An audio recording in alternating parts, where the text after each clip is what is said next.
to my YouTube channel, my backyard hobby. For today's video, backyard, pakita ko sa inyo kung paano natin i-ferment yung ating nakuha na soybeans pulps. Ang tagal ko na itong mga backyard na hinahanap, pero salamat tayo na mayroong isang tao na nagturo sa atin kung saan pwede makabili, kaya bumili ako at ferment ko itong mga backyard para sa ating mga alagang hayop, para sa ating mga manok, at para na din sa ating alagang mga kambing, mga backyard. Hindi pa kayo nag-subscribe sa aking YouTube channel, please subscribe, like, share my videos, and don't forget to click the notification bell so that you will be updated sa ating videos sa sunod nating upload. Ngayong araw ay mag-ferment na naman ako ng isang uri ng pagkain para sa ating mga alaga. Yun nga, nakakita tayo ng mabilhan ng pulp ng soya beans. Yan, matagal ko na itong hinahanap, buti na lang mayroong nakapagsabi sa atin kung saan makabili. Ang dami pala, so nakabili tayo ng mga 90 kilos, 1 kilo per 1 baht. So sa isang kilo, 1 baht, so 30 kilos ito mga backyard, yung isang sako. So i-try ko itong i-ferment para sa pagkain ng ating mga alagang manok, at saka ganun din i-try ko sa ating kambing mga backyard, kasi gusto din ito ng mga kambing. So i-try ko ito, pero i-ferment natin muna mga backyard. Ito na yung ating mixture mga backyard. Siyempre hinalo pa rin natin ito ay darak or ipa, tapos yung molasses. So depende sa iyo kung ano karaming ipa yung or darak yung ilagay mo. Could be 1:1, or pwede namang hatiin mo, kumbaga maraming siyempre mas cheaper kasi yung soya pulp. So kaya yung ginawa ko dito is parang sa 30 kilos ng 30 kilos na pulp soya beans ay yung linagay kong ipa is kalahating sako.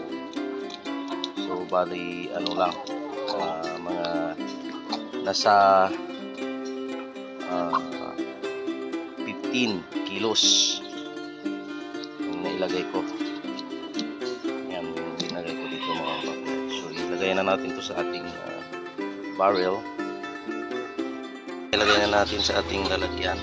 Kailangan nakaganon siya mga backyard. Kailangan natin ma-press natin ng ayos. Yan, para lalabas yung hangin, saka hindi papasok yung hangin. Yan. So this time, yung gagawin ko, every layer lagyan ko siya ng at least isang dangkal, isang kakal na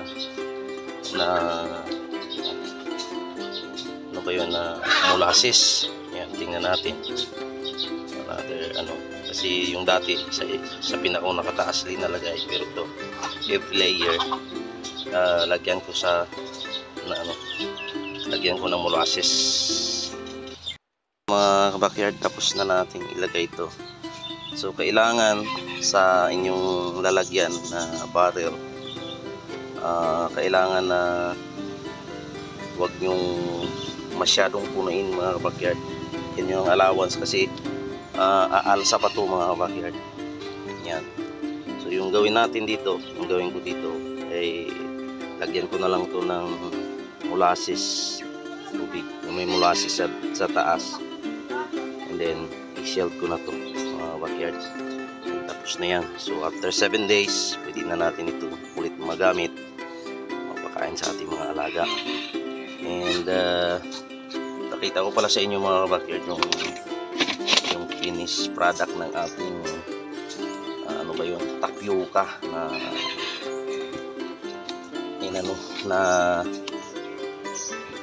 ferment last time. Yan. Yan o. Ito yung finished product niya mga kabakyard. Ang ganda. Ang bango. Yan. Actually, napakain na natin yung isang barrel. Bus na. Isang barrel sa ating mga manok. And today, start na rin natin ipakain yung dito. So pero ang ganda ng ano niya. Ang ganda ng kanyang pagka mga kabakyard, pag ferment. Yan o. Bango. Bango. Yan. Ito ay tapioca naman mga kabakyard. So naman natin, try naman natin yung soya beans, pulp ng soya beans. Ito naman mga kabakyard yung ating mixture para sa ating mga alagang kambing. Ito hindi na natin hinaluan ng darak. Ito ay purong soya beans, pulp, tapos yung hinalo lang natin dito ay molasses mga kabakyard.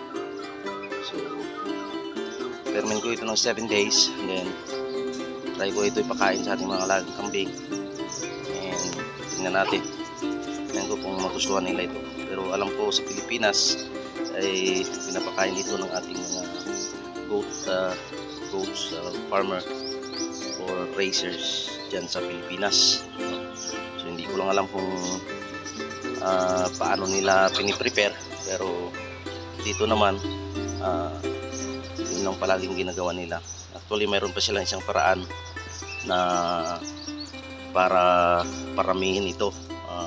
Dinalagyan nila ng yeast, pero hindi pa ako nakabili, kaya tignan natin next time na gawin ko mga kabakyard, para mapaalsa natin ng marami itong ating